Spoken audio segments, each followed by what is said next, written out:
It almost never goes together perfect like they show on TV.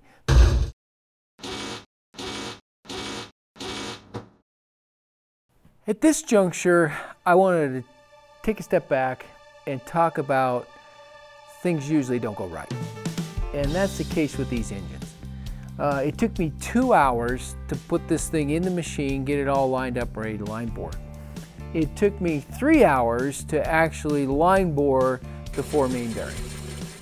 And then it took me another hour because one of these radiuses was a little too tight and it just didn't let the crank spin real easily. So I had to come back and find out which one it was and then correct that, and I got it shaved out by hand. It just took a little swipe and I was turning real nice. But then I had a noise back here in the crank flange area. It was just like a little scraping noise. Every once in a while it goes shh, shh, shh, around and around. Well, I had to pull the whole thing back apart again and come to find out that some idiot took this thing and dimpled it somehow, damaged it, whatever. And so I had to find it, so this means I had to blue it, and I found it, and then I had to polish this back side and get that little dimple off there, and now it spins nice and free, it's nice and quiet, and all is good.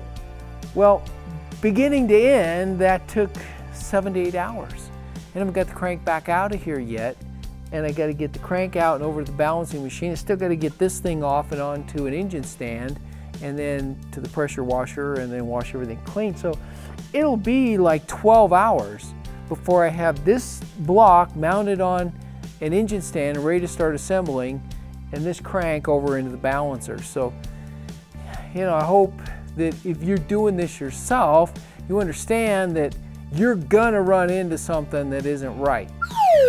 It almost never goes together perfect like they show on TV. There's always something that's gonna be giving you some problems and you have to track it down. It's usually something simple, but it's finding that something simple that takes the time. If you're having this done, talk to your restorer. You know, what happened? Why did it take so long to do that operation or whatever? So I just want to let you guys know that very rarely do things go right off the bat.